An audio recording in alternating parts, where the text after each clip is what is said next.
Bienvenidos y bienvenidas a nuestro curso de validación del bachillerato ante el ICFES 2020 con validatubachillerato.com. Para el día de hoy vamos a trabajar una etapa muy importante llamada la Edad Antigua, una edad que se caracteriza por el avance del hombre, avance científico, avance tecnológico, avance cultural, social, económico.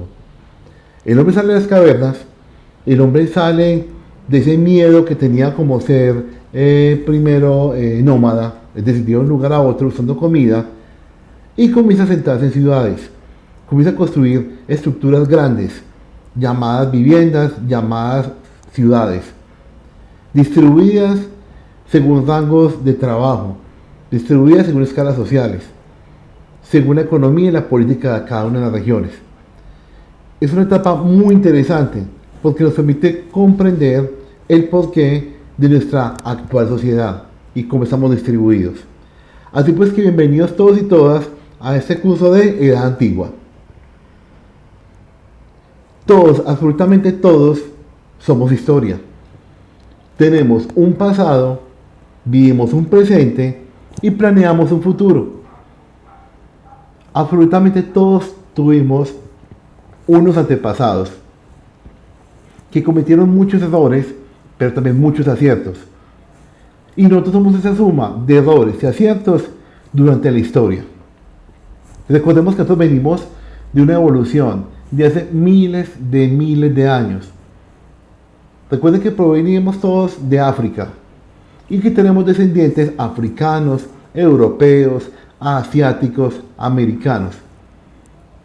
Entonces, por nuestro ADN recorre toda esa cantidad de energía, toda esa cantidad de información genética que ha sido transmitida de generación en generación durante miles de años.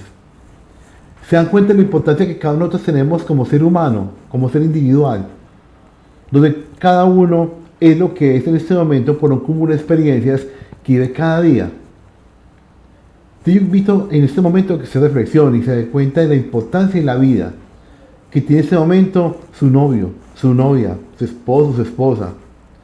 Usted en este momento convive con unas personas. Esas personas también tienen una cantidad de información genética que vienen de miles de años, al igual que usted.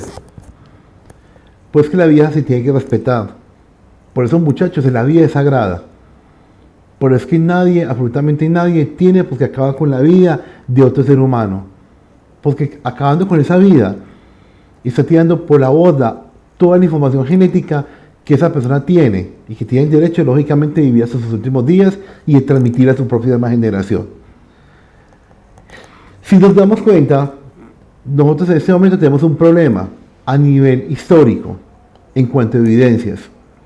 Es muy difícil encontrar fotos de nuestros tatarabuelos. Es muy difícil encontrar fotos de nuestros antepasados de 1800, de 1700. Es casi imposible. Si comparamos esa situación con la actual, nosotros somos privilegiados. Nosotros todos los días montamos fotos, imágenes y montamos videos, montamos pensamientos a nuestras redes sociales, a Instagram, a Facebook, básicamente. Y toda esa información se va recopilando ahí día tras día, se va recopilando. Y nuestro propio perfil lo vamos llenando. Le vamos colocando fotos, le vamos colocando un montón de actualizaciones día a día. Todo eso, muchachos, hace parte de un contexto histórico. Un contexto histórico que, según los Facebook, va a durar 100 años. Es decir, su página, mi página, Facebook, tendrá una vigencia total de 100 años. Queriendo esto decir, muchachos, que más o menos en el año 2120, posiblemente nuestros tataranietos van a tener información de nosotros cómo éramos, qué pensábamos, qué hacíamos. Van a tener la oportunidad de mirar nuestros estados, nosotros cómo estábamos en ese momento, qué comíamos. Y ellos van a tener toda la información visual sobre el visual y histórico sobre nuestro comportamiento, sobre nuestro trabajo, sobre nuestro día a día. Cosa que nosotros tuvimos nuestros abuelos, porque lógicamente la tecnología del pasado pues no se puede comparar con la que tenemos hoy en día. Posiblemente algún familiar, algún descendiente de nosotros va a tener nuestra cuenta cuando nosotros vamos a morir. Nosotros, una vez muertos, Ya la cuenta posiblemente la va a pasar a alguien si cada uno lo quiere pues entregar a otra persona. Porque ya en ese momento hay una autorización para que si en caso de que uno muera, le puedes hacer la cuenta a otra persona. Los invito para que ustedes miren en esa parte de configuración. Entonces, ¿qué pasa? Muero. Supongamos que la cuenta se la doy a mi hijo. Entonces, ¿qué pasa? Ya mi hijo va a tener esa cuenta y él va a poder también actualizarla, dejarla ahí. Y luego, él se la va a pasar a su hijo, luego a su otro hijo, su descendencia, y puede que cojan las fotos, cojan absolutamente toda la información y la archiven de pronto en un mecanismo o en un medio mucho más avanzado del que nosotros tenemos en este momento. Quedando por constancia de que tuvieron un un antepasado que tuvo determinadas características físicas, personales, de pensamientos, psicológicas y que le aportó al crecimiento de esos descendientes. Bueno, vamos a mirar en qué consiste la edad antigua. Quiero recalcar una cosa, muchachos. Vamos a utilizar mucho el video durante esta clase para poder acercarse con el conocimiento, con las características básicas de esta etapa.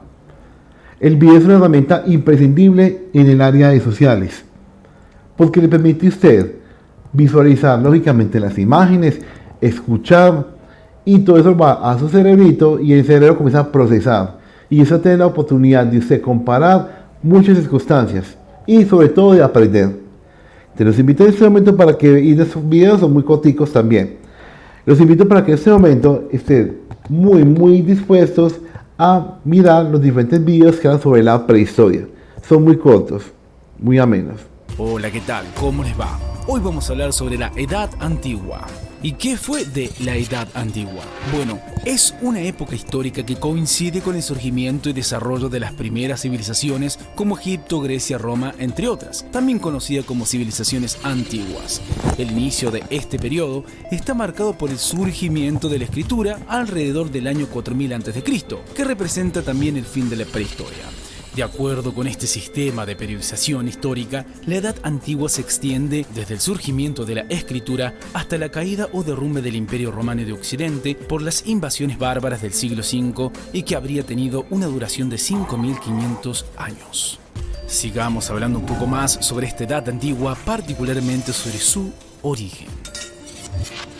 Bueno, para comenzar, debemos decir que la Edad Antigua o simplemente Antigüedad fue el periodo de la historia en la que aparecieron las primeras sociedades en el mundo. Dentro de la división que se ha establecido, esta etapa siguió a la prehistoria.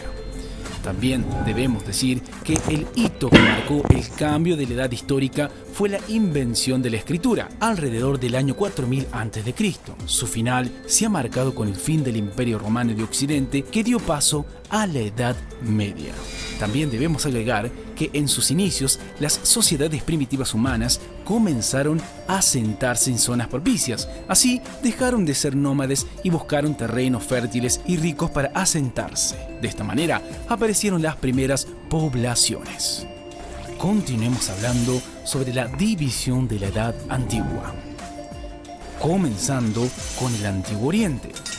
Debemos decir que abarca el área geográfica formada por el norte de África y Asia, donde surgieron las sociedades, como la civilización egipcia, la civilización mesopotámica y como también los hebreos, fenicios y persas. Siguiendo con la antigüedad clásica o el oeste, debemos decir que cuenta con la participación de griegos y romanos, con la excepción de Mesopotamia. Las demás civilizaciones se desarrollaron a orillas del mar Mediterráneo. Por último, debemos agregar que el término clásico fue adoptado en virtud de la influencia cultural greco-romana que sufrían historiadores europeos de la época moderna, buscando afirmar una afinidad entre los periodos históricos distintos.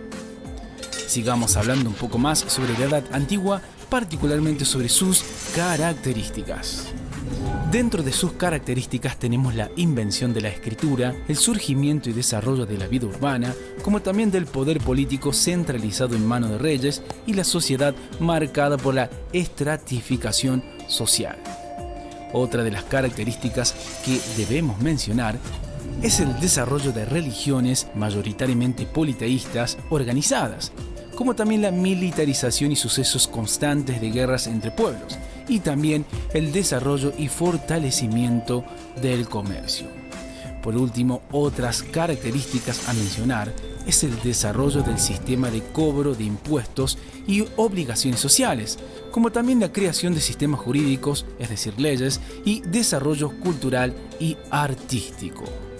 Sigamos hablando un poco más sobre esta edad antigua, particularmente sobre las civilizaciones. Bien, otro de los aspectos más destacados de la Edad Antigua es la aparición de las primeras civilizaciones, de las cuales destacaremos las siguientes, comenzando con la Mesopotamia. El nombre Mesopotamia en griego quiere decir tierra entre dos ríos y se debe a que esta civilización se desarrolló entre los ríos Tigris y Éufrates, en la zona en la que actualmente se encuentra Irak y Siria. Fue la primera civilización que junto con los egipcios desarrolló la escritura. La Mesopotamia es considerada como la cuna de la civilización, puesto que es donde se creó las primeras formas políticas organizadas. Continuemos con Egipto. Bueno, Egipto se desarrolló a lo largo del curso inferior del río Nilo en la zona que hoy ocupa Egipto. Con el primer faraón se produjo la unificación del Alto y Bajo Egipto en el año 3150 a.C. Sus elementos más destacados fueron la escritura jeroglífica y la construcción de las pirámides. Continuemos con Grecia. Debemos decir que Grecia se considera como la cuna de la cultura occidental, puesto que la filosofía, el arte y la política que surgieron con la civilización griega han ejercido una gran influencia en gran parte de las civilizaciones occidentales posteriores hasta llegar a nuestros días. Es en la Grecia antigua donde se acuña el concepto de democracia. Para finalizar, sigamos con la civilización romana. Bien, debemos decir que la civilización romana ha sido sin duda una de las más importantes de la historia. El Imperio Romano se extendió por toda la costa del Mediterráneo, por el Reino Unido y por la Mesopotamia. Su arquitectura, su forma de organización y sus leyes han dejado un legado muy importante en toda Europa. Por último, debemos decir que con la caída del Imperio Romano se puso fin a la Edad Antigua y desaparecieron los grandes imperios para dar paso a otro tipo de organizaciones más pequeñas, los denominados feudos, que marcaron el inicio de una nueva etapa en la historia de la humanidad, es decir, la Edad Media. Continuemos con el fin de la Edad Antigua. Bien, debemos decir que el fin de la Edad Antigua de Occidente se ubica en los alrededores del año 476, cuando el Imperio Romano de Occidente cayó y fue arrasado por las tribus bárbaras, desmembrando su antiguo territorio en un número diverso de reinos que emergerían durante la Edad Media. También debe decirse que esta periodización es válida únicamente para la Europa occidental, ya que las civilizaciones asiáticas, americanas y de Oriente Próximo tienen hitos históricos totalmente diferentes. Bueno, esto es todo por hoy. Como siempre les decimos, chequeen los videos de nuestro canal que seguramente les serán de muchísima utilidad. Hasta la próxima.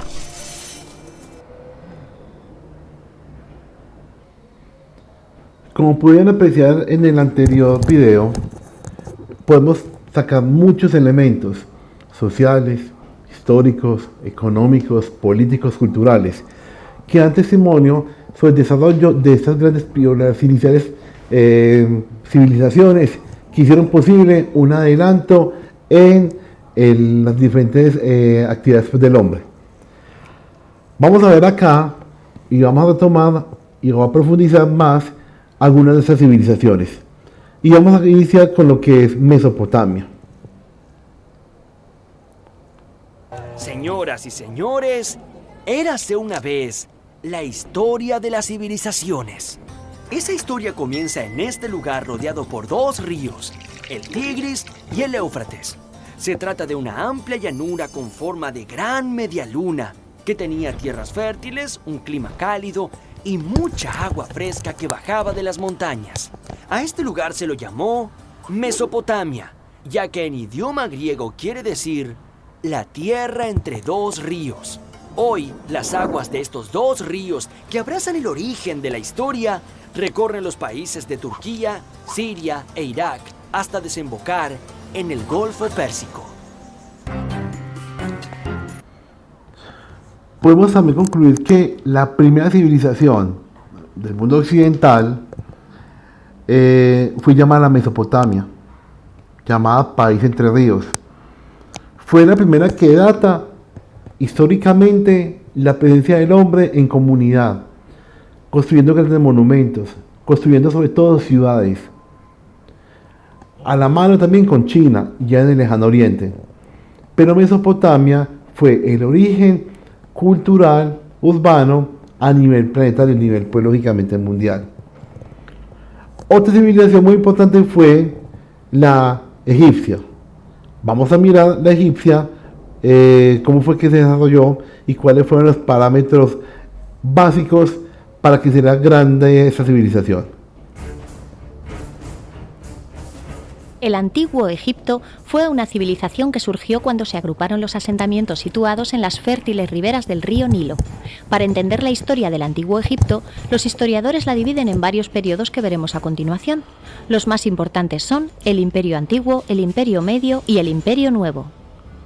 Históricamente, fue dividido en dos zonas geográficas diferenciadas, Alto y Bajo Egipto, al sur y al norte respectivamente. El símbolo del Alto Egipto era una corona blanca y el del Bajo Egipto una corona roja. Cuando veamos una combinación de las dos coronas, estaremos hablando de un Egipto unificado. La civilización egipcia se desarrolló durante más de 3000 años. Comenzó con la unificación de varias ciudades del Valle del Nilo, alrededor del 3150 a.C., y se da convencionalmente por terminada en el 31 a.C., cuando las tropas romanas de Octavio vencen a Marco Antonio, aliado y amante de la reina Cleopatra, la última gran gobernanta de una larga lista de faraones en Egipto. El Nilo fue la clave para el éxito de la civilización egipcia, ya que este permitía el aprovechamiento de los recursos y ofrecía una significativa ventaja sobre otros oponentes. El Nilo cada año sufría enormes crecidas y se desbordaba. Esto creaba una extensa capa fértil depositada a lo largo de los bancos del Nilo que proporcionaba a la tierra ricos minerales y nutrientes, y por ende excelentes cosechas. No había en el mundo una tierra tan extensa que ofreciera tanto por tan poco. Este es el gran secreto de Egipto. Esto se tradujo en que los egipcios podían practicar una forma de agricultura menos laboriosa que en otras zonas. La población quedaba liberada de muchas tareas agrícolas y podía dedicar más tiempo y recursos al desarrollo cultural. Los egipcios aprendieron a controlar las crecidas del Nilo por medio de diques y canales, aumentando la superficie cultivable. Distinguieron entre 3 estaciones anuales: la de inundación, que va de julio a octubre, la de siembra, que va de octubre a marzo, y la de recolección, que va de marzo a junio. El Nilo, además de proporcionar enormes beneficios a los agricultores y por extensión al resto de la población, también favoreció el comercio, ya que el río funcionaba como una gran autopista comercial. Veamos a continuación los periodos históricos de la civilización egipcia. El periodo arcaico tiene lugar entre el 3100 y el 2700 a.C. Antes tiene lugar el periodo predinástico de Egipto, en el que surgieron 2 reinos independientes, el Alto y el Bajo Egipto. La tradición egipcia atribuye la unificación de los 2 Egiptos a Menes, quedando esto reflejado en las listas reales. Menes es también identificado con Narmer, fundador de la primera dinastía y el primer faraón que reinó sobre todo Egipto del que se tiene constancia. Este periodo arcaico lo conforman las dinastías primera y segunda. Bajo la dinastía tercera comienza el Imperio Antiguo. En el 2700 a.C. la capital se estableció definitivamente en Menfis. En la época de la tercera dinastía comenzó la costumbre de erigir grandes pirámides y monumentales conjuntos en piedra gracias al faraón Zoser. La pirámide escalonada de Zoser en Saqqara es la primera pirámide que surge como una superposición de mastabas. Con la cuarta dinastía llegan las 3 famosas pirámides que hoy en día es la gran postal de Egipto. Hablamos de las pirámides de los faraones Keops, Kefren y Micerinos, que componen la única maravilla del mundo antiguo que ha perdurado hasta nuestros días. A esta época le sigue una época de decadencia que comienza en el 2250 a.C. Es un periodo de hambruna y anarquía donde el poder de los faraones se descentralizó y se vio muy reducido hasta que Mentuhotep II vuelve a unificar el Alto y el Bajo Egipto en el 2050 a.C., fecha que marca el inicio del Imperio Medio. Es un periodo de gran prosperidad económica y expansión exterior, con faraones pragmáticos y emprendedores. La capital pasa a estar en Tebas. Se realizaron ambiciosos proyectos de irrigación para regular las grandes inundaciones del Nilo. También se potenciaron las relaciones comerciales con las regiones circundantes, las representaciones artísticas se humanizaron y se impuso el culto al dios Amón.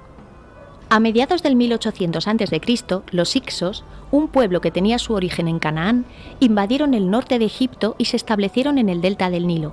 El poder de Egipto se debilitó y se disgregó en decenas de poderes autonómicos que desembocaron en una nueva anarquía. Aún así, los hicsos no interfirieron en la cultura tradicional, adoptando las creencias y costumbres locales. Tuvieron como capital la ciudad de Avaris, dotándola de fortificaciones y dominando el Bajo Egipto. Modernizaron a los egipcios introduciendo el caballo, el carro de combate, el arco compuesto y diversos elementos de la cultura del bronce. A finales de este periodo, los dirigentes egipcios de Tebas que consiguieron mantener su independencia dirigieron una guerra de liberación contra los hicsos que da origen al Imperio Nuevo que comienza en el 1550 a.C. Este periodo es un periodo en constante estado de guerra, con afán expansionista, justificado en principio como defensa ante posibles invasiones.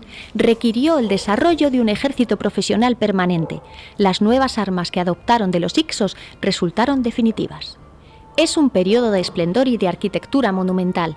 Tebas vuelve a recuperar el poder del pasado como atestiguan los templos de Karnak y Luxor, dedicados principalmente al dios Amón. El culto de Amón alcanzó en este periodo una gran importancia. Surgieron también nuevos centros de poder, de hecho las capitales del imperio fueron Tebas y Menfis conjuntamente. El reinado de Amenhotep III puede calificarse como el más próspero de este periodo y de toda la historia de Egipto, pero con el ascenso de su hijo Amenhotep IV, la estabilidad del imperio estuvo gravemente amenazada, aún más cuando éste instauró una serie de reformas radicales que tuvieron un resultado caótico. Cambiando su nombre por el de Akenatón, promovió como deidad suprema la hasta entonces oscura deidad solar Atón, iniciando una reforma religiosa que se puede calificar de monoteísta. El faraón suprimió el culto a las demás deidades y, sobre todo, trató de anular el poder de los influyentes sacerdotes de Amón en Tebas, a quienes veía como corruptos. Trasladó la capital a la nueva ciudad de Ajet-Atón, actual Amarna. La esposa de Akenatón, la bella Nefertiti, también jugó un papel político y religioso fundamental en este periodo. Tras la muerte de Akenatón, accede al trono el supuesto hijo de este, Tutankamón, que restablece el culto al dios Amón, devuelve a los sacerdotes su poder e influencia y vuelve el politeísmo. Tutankamón era un hombre enfermizo que tuvo un reinado muy corto. Ha pasado a la historia como uno de los faraones más conocidos debido al descubrimiento de su tumba en 1922 por parte de Howard Carter, el hallazgo arqueológico más famoso de todos los tiempos. Es la única tumba egipcia intacta que se ha encontrado hasta la fecha. En la siguiente dinastía encontramos a un faraón muy importante, Ramsés II el Grande. Le llamaron el rey constructor a raíz de su obsesión por construir templos enormes y espectaculares, como el templo de Abu Simbel dedicado a su esposa Nefertari.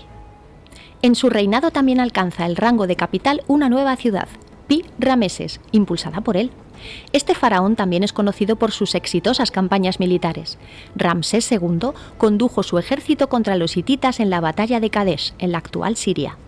Después de llegar a un punto muerto, finalmente aceptó un tratado de paz con el reino hitita.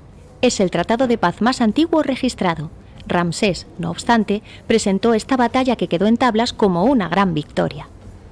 Con la siguiente dinastía en torno al 1060 a.C., comienza un largo periodo de decadencia y fragmentación política que duró unos 700 años. Egipto nunca volvería a recuperar su esplendor pasado.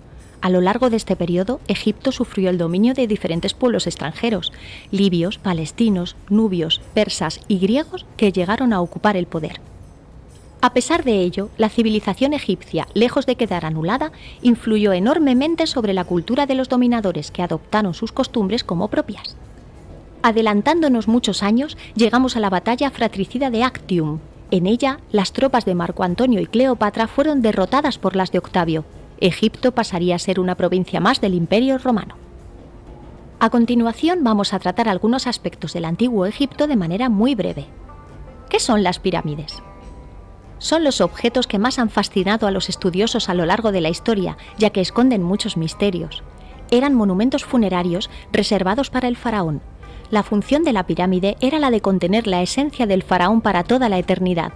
Este resucita y asciende al cielo para vivir eternamente entre los dioses transfigurado en una estrella. Las pirámides son un vehículo de contacto entre la tierra y el cielo, y para ello es fundamental conocer su origen. Las pirámides surgen de la mastaba. Cuando a Imhotep, el arquitecto de Djoser, se le ocurre la idea de superponer varias mastabas, estas se transforman en pirámides escalonadas, constituidas con varias gradas, a modo de una escalera gigantesca que se elevaba hacia el cielo. Esta pirámide fue sufriendo una evolución hasta llegar a la pirámide clásica de caras lisas. No se sabe con certeza cómo se construyeron las pirámides, pues no han perdurado documentos de su época que lo describan. Este es un tema que ha fascinado enormemente a los que se intentan adentrar en la cultura egipcia, y han surgido muchísimas teorías sobre su construcción. Algunas llegan a hablar incluso de ayuda extraterrestre. ¿Cómo era la religión egipcia? La religiosidad estaba presente en todos los ámbitos de la vida, e incluso después de la vida terrenal. Los egipcios creían en el más allá y por ello practicaban la momificación. Embalsamaban los cuerpos con el fin de conservar el cuerpo difunto para la otra vida. También los acompañaban de un ajuar de pertenencias y objetos valiosos. A partir del Imperio Nuevo, los faraones, sus familiares y miembros destacados del gobierno buscaron un lugar a las afueras de Tebas para enterrarse alejados de los saqueadores. Allí construyeron sus necrópolis, el Valle de los Reyes, el de las Reinas y el de los Nobles. ¿En qué dioses creían? La mitología egipcia es muy compleja y fue variando en los 3000 años de historia. También varía según la zona geográfica. Cada provincia mantuvo sus deidades protectoras, lo que significaba la veneración a decenas de dioses, que según la ciudad adquirían mayor o menor relevancia. En Heliópolis se adoraba a Ra, dios del sol, en Tebas a Amón, en Memphis a Ptah y Hathor. Una característica del panteón egipcio era la costumbre de agrupar a sus dioses en tríadas, normalmente una pareja con un hijo. En Heliópolis se dio el culto a Isis, Osiris y su hijo Horus. En la región de Tebas, la tríada se componía de Amón, su consorte Mut y su hijo Honsu. En la mitología egipcia, muchas deidades son representadas con cuerpo humano y cabezas de otros animales. Durante la época de influencia helénica sobre Egipto, lo que perduró con más vigor fue la tríada Osiris, Isis y Horus, y su enemigo Set, tal y como se ejemplifica en el mito de Osiris. ¿Qué escritura tenían los egipcios? Los antiguos egipcios inventaron un sistema de escritura jeroglífica utilizado desde antes del Imperio Arcaico. Durante muchos siglos no se sabía muy bien qué representaba esta escritura, pero en 1799 se encontró la piedra de Rosetta, en la que está grabado un texto en 3 tipos de escritura: jeroglífica, demótica y griega. Gracias a esta piedra, Jean-François Champollion logró descifrar los jeroglíficos años más tarde. La escritura jeroglífica es muy compleja, pues los dibujos que conocemos con figuras pueden representar ideogramas, que serían la traducción figurativa del símbolo que representan, y fonogramas, representan sonidos del lenguaje egipcio, que son signos consonánticos simples, dobles, triples e incluso de 4 o más consonantes. Esto se enreda mucho más, ya que algunos ideogramas pueden ser a su vez fonogramas. Durante el antiguo, medio y nuevo imperio se calcula que existían alrededor de 700 símbolos jeroglíficos, mientras que en la época grecolatina su número aumentó a más de 6000. Complicado, ¿verdad? Para finalizar, vamos a ver cómo era la sociedad egipcia. Los egipcios organizaron su sociedad como una gran pirámide. En lo más alto se encontraba el faraón, al que el pueblo adoraba como a un dios. Los sacerdotes eran la segunda casta en importancia, ubicados por debajo del faraón. Su objetivo era satisfacer las necesidades de los dioses. Vivían de donaciones que estaban exentas de impuestos. En algunas épocas llegaron a tener casi más poder que el propio faraón. Detrás de los sacerdotes estaban los escribas. Trabajaban en todos los departamentos de la administración, componiendo y copiando textos y llevando tareas de contabilidad. Algunos llegaron a ser altos funcionarios. Era un oficio noble que se transmitía de padres a hijos. Después tenemos a los soldados. Luego tendríamos a comerciantes, artesanos, campesinos y en la base de la pirámide los esclavos, quienes tenían a su cargo la realización de las tareas más pesadas.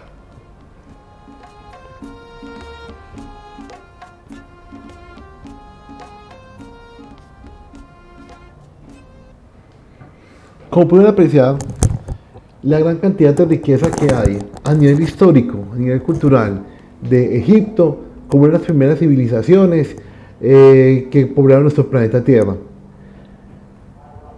Espero que les haya quedado muy pero muy claro todas esas características que tienen que ver con el pueblo egipcio. la cuna de la religión, la cuna de los pensamientos, de las ideologías, de los avances científicos, tecnológicos. No solamente fue la construcción de unas pirámides como se planteaba, sino que va mucho más allá. Una sociedad completamente estratificada, un imperio que duró mucho tiempo y consolidó una cultura, una sociedad, una economía, una política que engranó perfectamente dentro de la cotidianidad, dejando ese sinónimo pues, de grandeza. Nos quedan dos culturas más, dos grandes civilizaciones. Durante esa época hubo muchas civilizaciones, las vikingas, los hititas, los fenicios, muchos, pero acá estamos tomando las más importantes. Continuamos con la próxima civilización importante durante la Edad Antigua. Le vamos a dar paso a la cultura o a la civilización china. A ver, muchachos, recuerden que todavía China es un país muy importante. Fue la primera civilización que se desarrolló en el oriente terrestre. Y se caracterizó por sus avances tecnológicos y sobre todo su comercio. Ellos creaban muchos productos y los comercializaban por todas partes del mundo conocido por aquel entonces. Hoy en día se sigue la misma tradición. Vamos a mirar unos 10 minuticos cómo ha sido o cómo fue el avance de los chinos durante la época de su inicial civilización, cómo estaban conformados y cómo era en sí las características básicas de la población.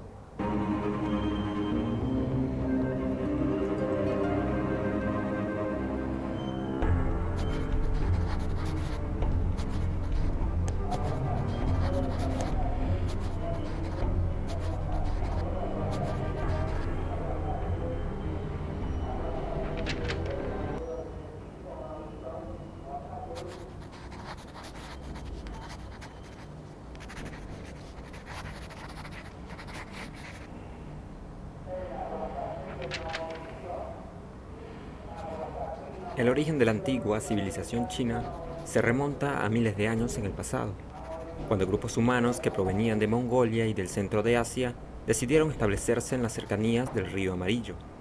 Desde allí, China se convertirá en una de las primeras y de las más importantes civilizaciones que lograron desarrollarse dentro del continente asiático.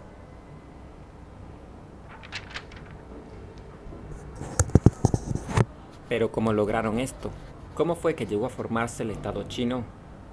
Los primeros grupos humanos que habitaron lo que hoy es el territorio chino estaban organizados en clanes, dirigidos por un jefe de guerra. Estos originalmente vivían de la recolección y de la caza. Sin embargo, con el paso del tiempo, estas agrupaciones se fueron haciendo cada vez más complejas, a tal punto que llegaron a desarrollar la agricultura. Con la aparición de la agricultura, la sociedad se va a ir transformando.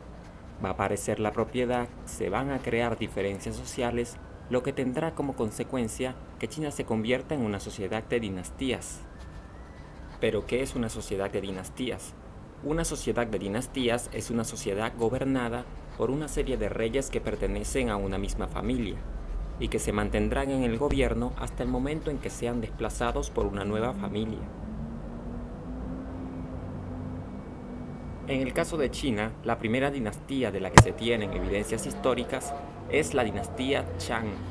Estos aprovecharon su ubicación geográfica en las cercanías del río Amarillo para hacer florecer la agricultura, gobernando la antigua China entre los años 1766 y 1027 a.C.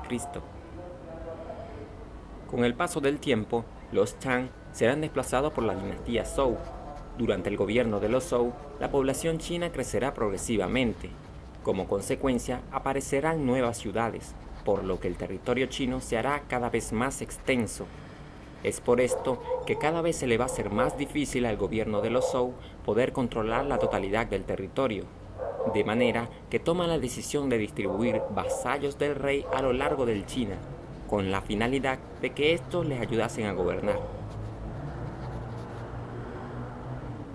Sin embargo, estos vasallos del rey progresivamente irán acumulando más y más poder, hasta llegar al punto de rebelarse contra el gobierno de los Zhou.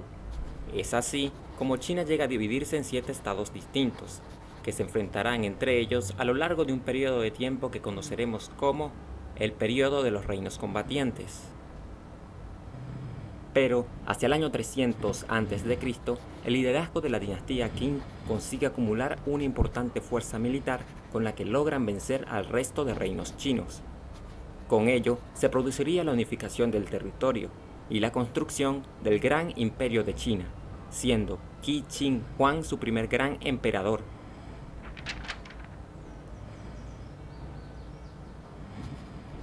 El sistema político que prevaleció en la antigua China fue el de la monarquía dinástica. Como les mencioné, esta se basaba en la sucesión de reyes que pertenecían a una misma familia. Además, durante el imperio, el emperador era la figura política más importante, ejerciendo el poder supremo sobre el territorio, lo que significa que todas las decisiones relacionadas con el Estado eran tomadas por él. El emperador era visto como un representante de Dios en la tierra. Por ese motivo, a los gobernantes se les conocía como los hijos del cielo. Además, eran mantenidos por medio de los tributos que pagaban las clases menos privilegiadas.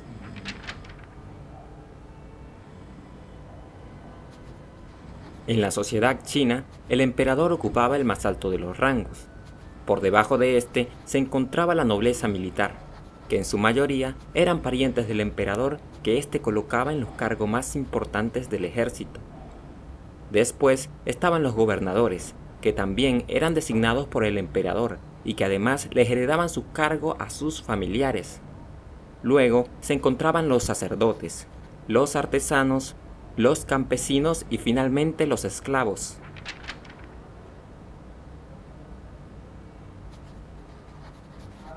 La principal actividad económica fue la agricultura, centrada sobre todo en la producción de trigo, cebada y arroz.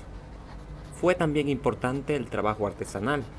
Por su parte, el comercio era realizado de manera interna a través del trueque, es decir, del intercambio de productos. Además, ¿cómo se organizaban para realizar las actividades económicas? A diferencia de otras sociedades, en la antigua China los esclavos no se encargaban de trabajar la agricultura, sino que realizaban labores de servidumbre para la nobleza o para el Estado. En cambio, la agricultura era practicada por los campesinos, que al trabajar sobre tierras que eran propiedad del Estado, estaban obligados a entregarle una parte de la siembra a este. Así que era responsabilidad del Estado organizar la economía en base a las necesidades del imperio.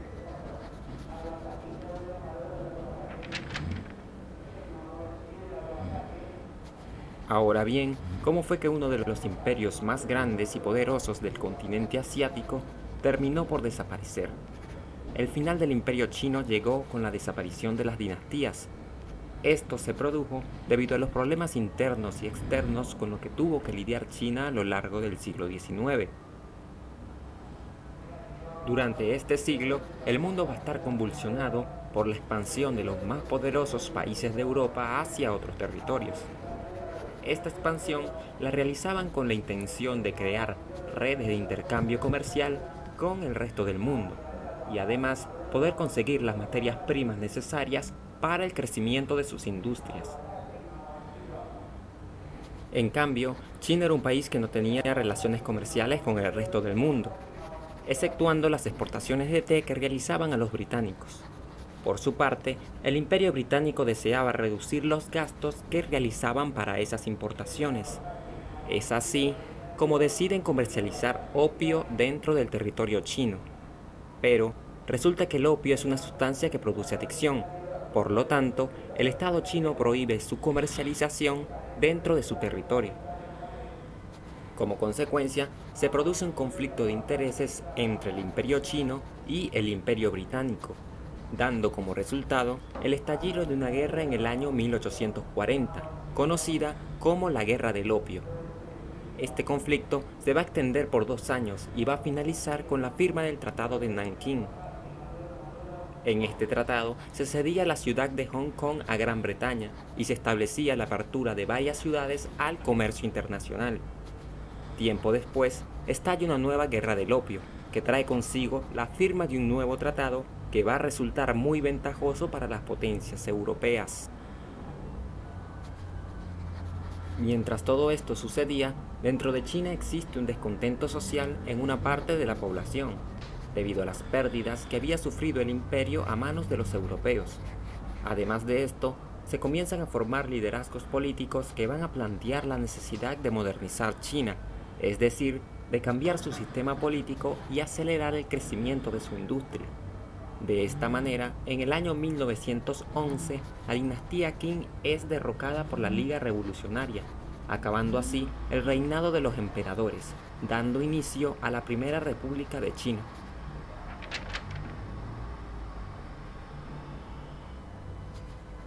La cultura china ha sido la creadora de muchos de los grandes inventos de la humanidad. Gran parte de ellos son utilizados a diario a lo largo del mundo. Entre estos inventos tenemos la fabricación del papel, la invención de la brújula, la elaboración de la primera imprenta hace casi 1000 años atrás, la creación de la seda y las porcelanas, además de la invención del ábaco, un instrumento muy importante para el desarrollo de las matemáticas. ¿Y tú, cuál consideras que ha sido el aporte más importante que le ha dejado la antigua civilización china a la humanidad? Déjanos saber tu opinión abajo en los comentarios. Es innumerable el aporte tan grande que ha dado la civilización china. Como lo decía en el video, la pólvora, la imprenta, el mismo lenguaje, la misma comunicación, las relaciones interpersonales, la manera como el hombre desafiaba todo su medio para poder cultivar. Entonces vemos que ese progreso se dio gracias a la unión de toda una población, de toda una comunidad, que como dicen en el ámbito, remaron hacia el mismo punto. Bueno, nos quedan faltando 2 civilizaciones. Continuamos con la civilización griega. La antigua Grecia es, junto con el cristianismo, el germen de la cultura occidental. Su historia se divide en 4 periodos: Edad Oscura, Época Arcaica, Periodo Clásico y Periodo Helenístico. La civilización griega tiene su origen en la civilización cretense o minoica, de la isla de Creta, y en la micénica, de la ciudad de Micenas. Los cretenses ya construían palacios, como el Palacio de Nosos, con grandes habitaciones, escaleras monumentales, jardines y almacenes para el legendario rey Minos. En cuanto a la cultura micénica, situada en el centro y sur de la península griega, podemos destacar que también fueron grandes constructores. El yacimiento arqueológico más importante es el de Micenas, con la Puerta de los Leones. Estos helenos formaron la primera cultura avanzada de lengua griega. Esta escritura fue bautizada recientemente como Lineal B. Su economía era muy estructurada y dependían del comercio de productos como el aceite, lana, vino y esclavos. Se les considera los antepasados directos de los griegos. Cuando colapsa la civilización micénica, nos adentramos en la Edad Oscura. Se le llama así debido a las pocas fuentes y documentos que se han encontrado de este periodo. Este periodo transcurre entre el 1200 hasta el 776 a.C. La Edad Oscura, en el mundo griego, significa el paso del bronce al hierro, la transición de lo prehelénico a lo helénico. Abarca lo sucedido durante los siglos que separan la descomposición del mundo micénico y la eclosión del mundo heleno. Al finalizar la Edad Oscura, comienza la Edad Arcaica, que va del 776 al 499 a.C., cuando los griegos necesitaron más tierras y consiguieron expandir sus territorios. Las tribus griegas fueron estableciéndose en Grecia continental y las islas del mar Egeo, en un primer estadio, para acabar conquistando Asia Menor y el sur de Italia y Sicilia, conocido como Magna Grecia. Estas tribus indoeuropeas hablaban distintas variantes de la futura lengua griega, emparentada con la lengua micénica. Estos pueblos eran los aqueos, jonios, dorios, eolios, arcadios. En la época arcaica la nobleza arrebató el poder a los reyes y se formaron las distintas ciudades-estado o polis: Atenas, Tebas, Esparta, Corinto, Argos, etc. La necesidad de encontrar nuevas tierras, el aumento demográfico y los conflictos sociales les llevaron a buscar nuevas colonias independientes tanto en el este como en el oeste.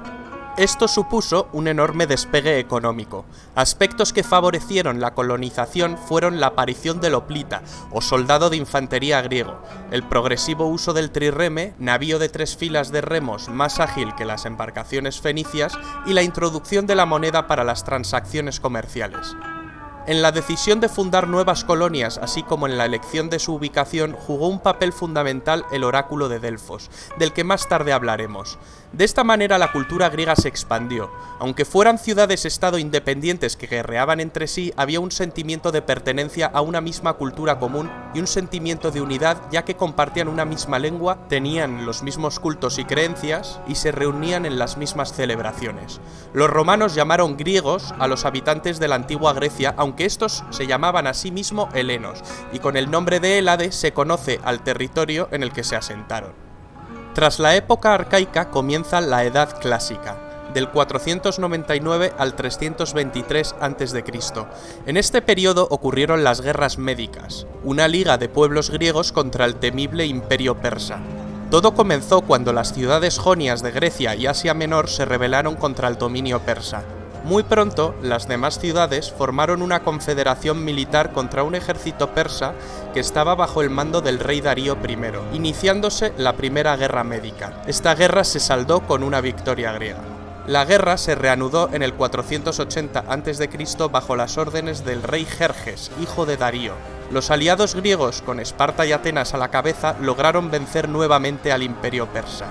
Famosas son las victorias griegas en Salamina y Platea, o la defensa heroica espartana del desfiladero de las Termópilas, liderada por el rey Leónidas. La suerte no solo de Grecia sino de la civilización occidental se había jugado en una serie de jornadas decisivas. Atenas inició una época de esplendor bajo el gobierno de Pericles, que cambió el mundo occidental. Sin embargo, pronto Esparta pretendió liberarse del poder ateniense.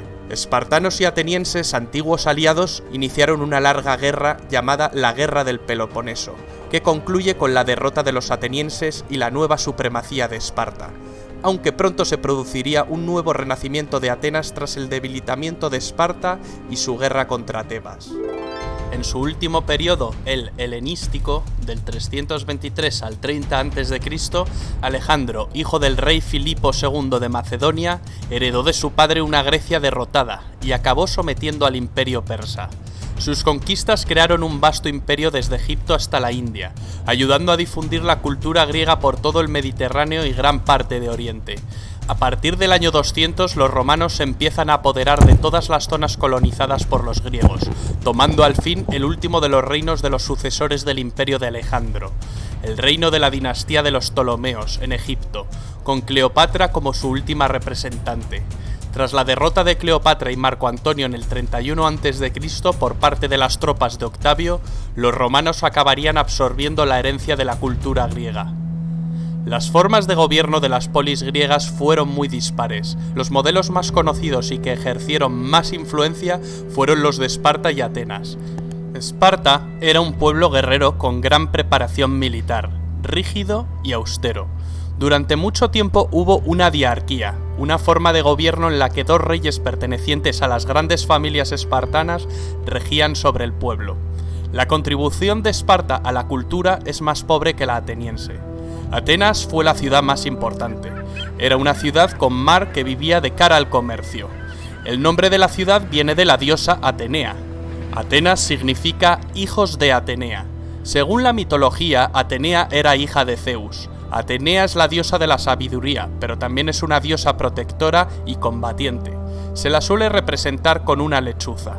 En Atenas nació el sistema político que hoy conocemos como democracia, el gobierno del pueblo, la forma más perfecta de gobierno, si bien este sistema difiere en muchos aspectos del que conocemos actualmente.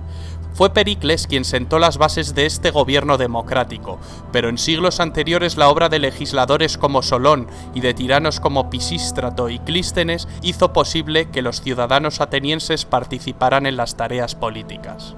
Las ciudades griegas estaban dominadas por una acrópolis, un pequeño recinto sagrado en lo alto de una colina. La Acrópolis de Atenas albergaba el tesoro de la ciudad y diversos templos para ritos religiosos y altares para ofrendas. La diosa Atenea era la patrona y protectora de la ciudad. Era honrada en el Partenón.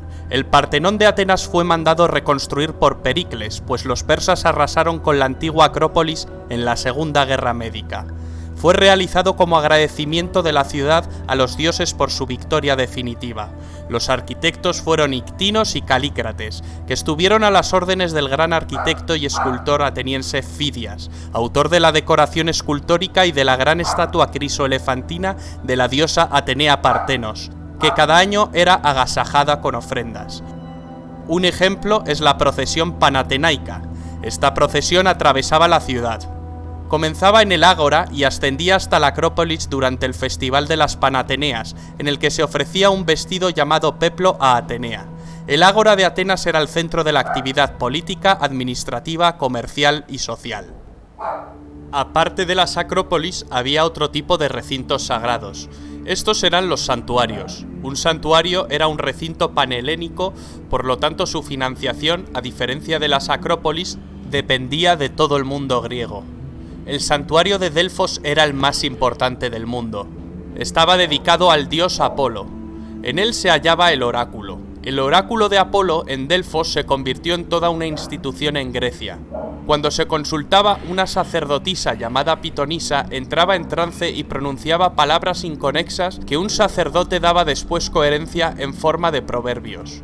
El que buscaba consejo extraía de él una predicción, que se podía interpretar de muchas maneras. El oráculo nunca fallaba, lo que podía fallar era la predicción. Peregrinos de toda Grecia, incluso extranjeros, se acercaban a Delfos a consultar el oráculo, que jugó un papel muy importante en la fundación de nuevas colonias o en asuntos de guerra. Otro santuario muy famoso es el santuario situado en Olimpia. Estaba dedicado al dios Zeus. En este santuario se celebraban cada olimpiada, es decir, cada 4 años, los Juegos Olímpicos. Los Juegos Olímpicos servían no solo para honrar a los dioses, sino para acercar a los diferentes pueblos helénicos. Durante la celebración de la competición se promulgaba una tregua, para permitir a los atletas viajar en condiciones de seguridad desde sus polis hasta Olimpia. Los Juegos Olímpicos de la antigua Grecia fueron bastante diferentes de los modernos. Había menos eventos y solo los hombres libres que hablaban griego podían competir. Los griegos competían en las modalidades de carrera, lucha, lanzamiento de disco, jabalina, salto, carreras de caballos y otras pruebas. El premio era una corona de olivo y el reconocimiento en su ciudad de origen. Con frecuencia los poetas les convertían en celebridades y vivían el resto de sus vidas a costa del erario. Los primeros Juegos Olímpicos se cree que se celebraron en el 776 a.C., fecha que marca el inicio de la época arcaica. Ya han ido apareciendo algunos de los dioses griegos. Los griegos creían en un panteón de 12 dioses que según la mitología vivían en el monte Olimpo. Todo comenzó cuando Urano cometió incesto con su madre Gea, la madre tierra. De este incesto surgieron primero los cíclopes y después los titanes. De los titanes surgen los dioses. Para entender las intrincadas relaciones entre titanes, dioses, hombres, semidioses, etc., os aconsejamos ver el vídeo de mitología griega y romana publicado en este canal. Al final del vídeo encontraréis el enlace. Estas leyendas y mitos son la base fundacional de la cultura griega. Las aventuras de los dioses se narran, entre otras fuentes, en la Teogonía de Hesíodo y en las epopeyas del poeta Homero, la Ilíada y la Odisea. La Ilíada relata la destrucción de Troya. Una confederación de aqueos entre los que se encuentran Ulises y Aquiles parten camino de Troya, pues el príncipe troyano Paris había secuestrado a la bella Helena de Esparta. Durante 10 años los griegos sitiaron la ciudad. Héctor de Troya, hermano de Paris, desencadena la cólera de Aquiles tras matar a su querido amigo Patroclo. Aquiles acaba dando muerte a Héctor. La suerte de la batalla cambió cuando Ulises urde un plan muy eficaz: construir un gran caballo de madera escondiendo a sus mejores guerreros en su interior. Los troyanos, al creer que se trata de una ofrenda, introducen el caballo dentro de sus murallas. Gran error. Finalmente Troya cae. En la Odisea, Ulises, también conocido como Odiseo, tras batallar en la guerra de Troya, regresa a Ítaca, su casa. En la Odisea se narra un duro camino de vuelta lleno de peligrosas aventuras. La fecha de composición de la Ilíada y la Odisea es controvertida. La opinión mayoritaria la sitúa en la segunda mitad del siglo VIII a.C. Hay incluso quien discute su autoría. Incluso se pensó que Troya nunca existió hasta su descubrimiento en el siglo XIX por Heinrich Schliemann. Los sucesos acaecidos en Troya, sin embargo, se remontan mucho antes que Homero. Se remontan al principio de la Edad Oscura. Parece pues que los poemas homéricos son el producto de una tradición oral, transmitida a través de generaciones. Con la legendaria Troya comienza pues la historia de Grecia. Los griegos también produjeron grandes obras de teatro, donde se construía todo un mundo artificial para representar la vida humana. Esquilo, Sófocles, Eurípides crearon grandes tragedias. Estos autores son de la época clásica, la época de la antigua Grecia más esplendorosa.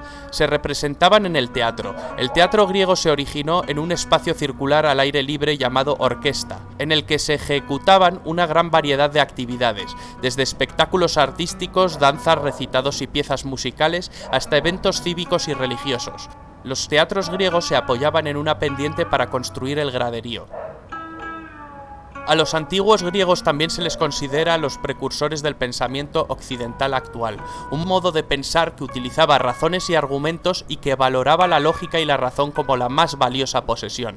Para entender la filosofía griega hay que conocer la filosofía de tres figuras que han determinado el pensamiento occidental hasta nuestros días: Sócrates, Platón y Aristóteles. Sócrates vivió toda la época de Pericles. A los discípulos anteriores a él se les denomina presocráticos, como el matemático Pitágoras. El discípulo de Sócrates fue Platón, y el discípulo de Platón fue Aristóteles. Aristóteles asistió al ascenso de Macedonia y fue el preceptor de Alejandro Magno. La armonía de las proporciones y la representación de la figura humana fueron los elementos centrales en el arte helénico. Para estudiar el arte griego es importante distinguir entre época arcaica, clásica y helenística. Los edificios más destacables son los templos religiosos como el Partenón, que se ajustaban a determinadas proporciones. Podían ser de uno de los tres estilos u órdenes principales: dórico, jónico o corintio. La escultura es otro ejemplo de belleza y proporciones. Sus autores más importantes fueron Fidias, autor de la obra escultórica del Partenón; Praxíteles, autor del Hermes de Olimpia, con su famosa curva praxiteliana; Mirón, autor del famoso Discóbolo; y Policleto, quien también escribió un tratado llamado Canon, y es autor del Doríforo, su escultura más destacada. Aunque en el arte griego no hay muchas muestras de pintura, sí hay muestras de cerámica, donde se reflejaban las epopeyas literarias y su vida cotidiana.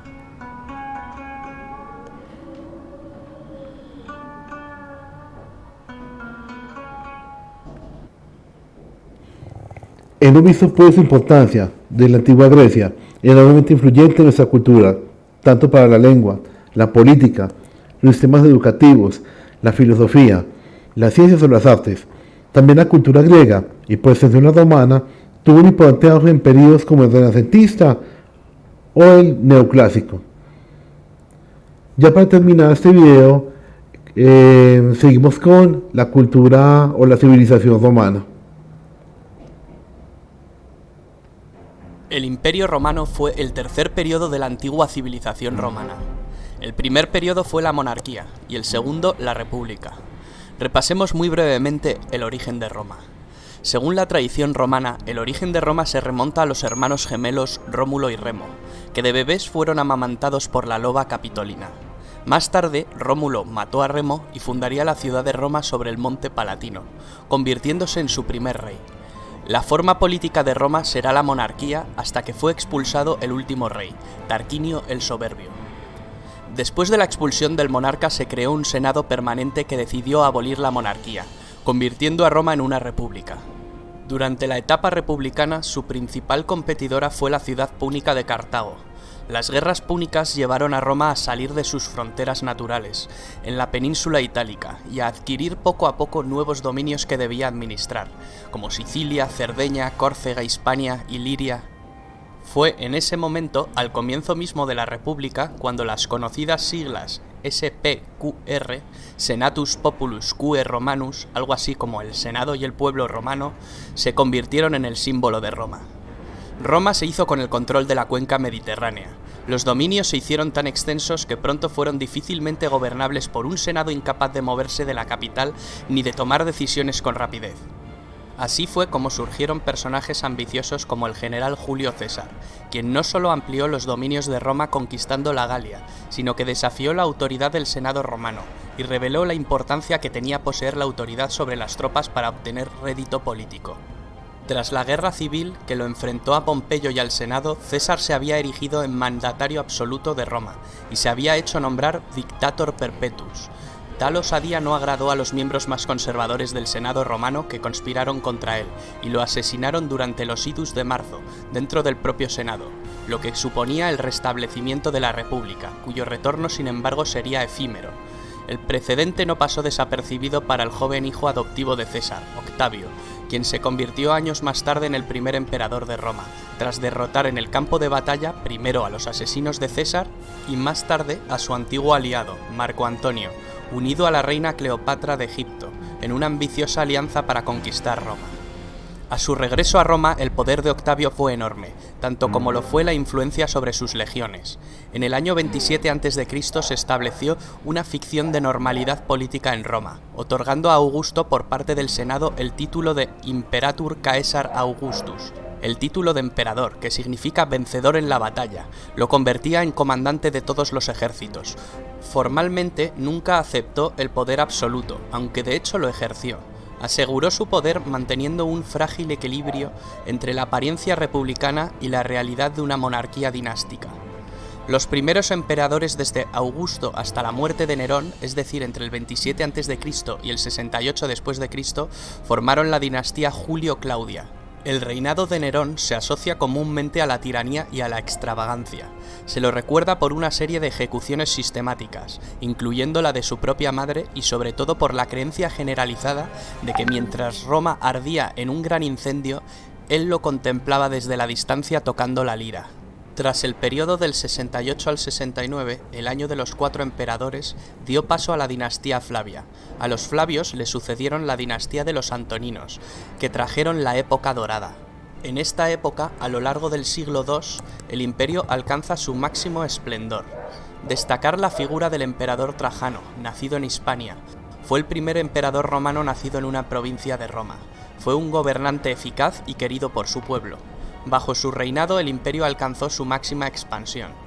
El último de los llamados 5 buenos emperadores de la dinastía antonina fue Marco Aurelio, al que le sucedió su hijo natural Cómodo, con el que reaparecerían muchos de los problemas previamente presentes en cuanto a sucesiones e inestabilidad. Tras el asesinato de Cómodo por su guardia pretoriana, el imperio se sumió en una época de confrontación civil, tras la que asumió el trono Septimio Severo, quien instauró la dinastía Severa, que termina con Alejandro Severo.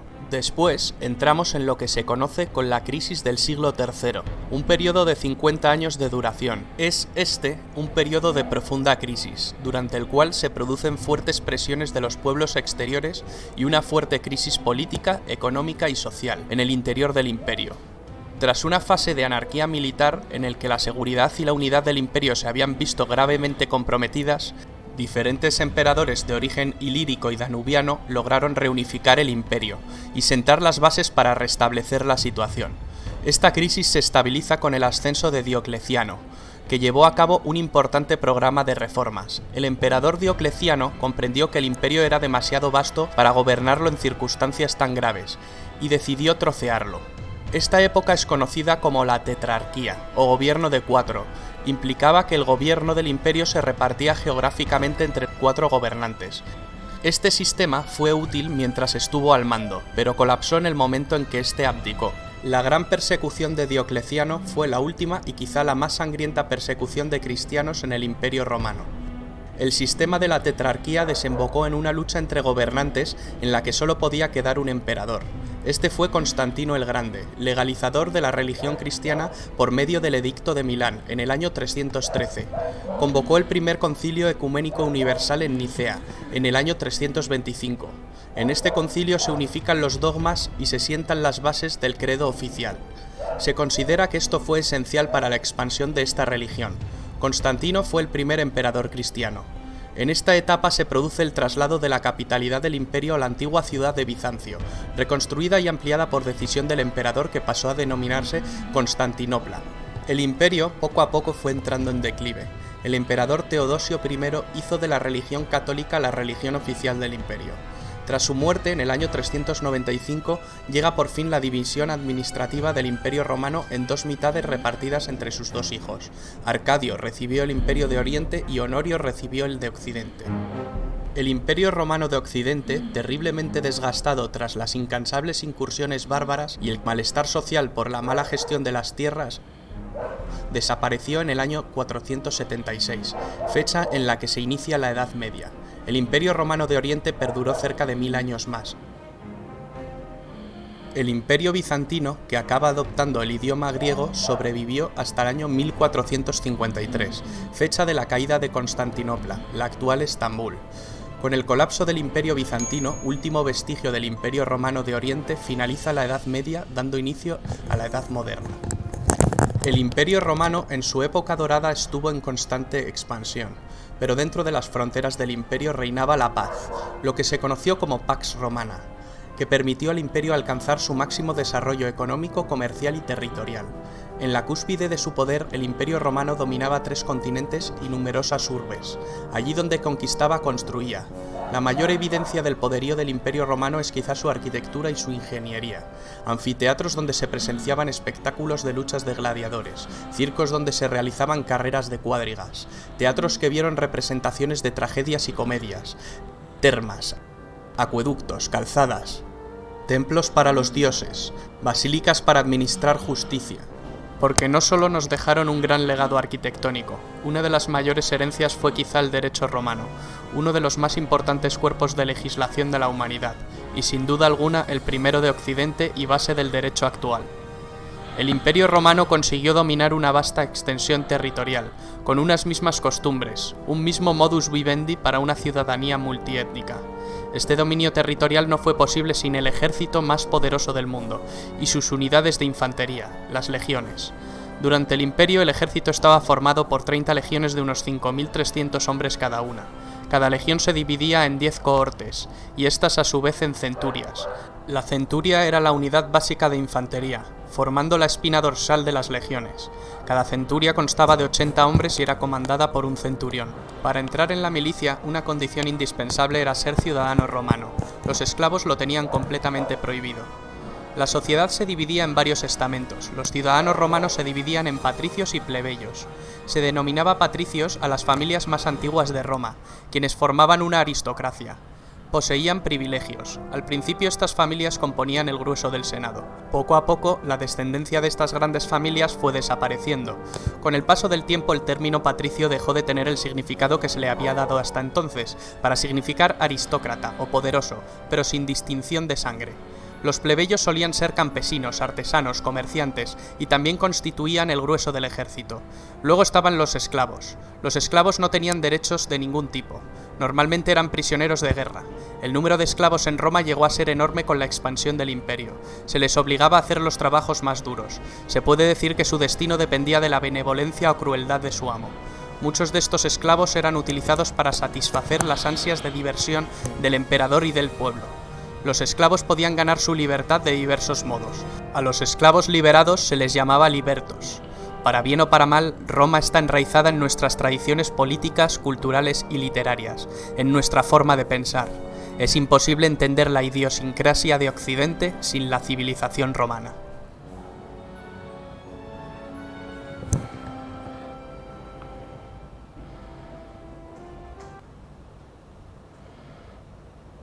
Listo, yo termino aquí.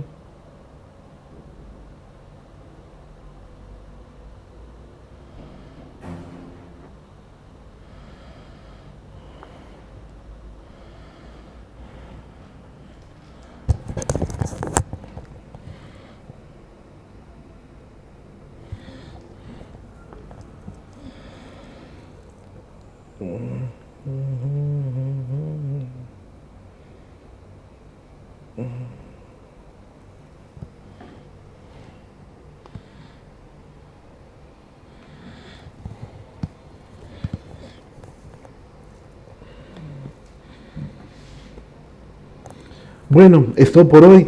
Ya en la próxima entrega vamos a trabajar lo que es la Edad Media. Espero que se haya entendido muy bien todo ese trabajo. Y si tienen alguna duda, ya sabemos que en la parte de abajo podemos escribir lo que ustedes consideren también. Y nos vemos también que vamos a mandar a través de WhatsApp el trabajo para que se lo hagan de manera escrita, basado en los videos vistos el día de hoy. Hasta la próxima. Muchas gracias.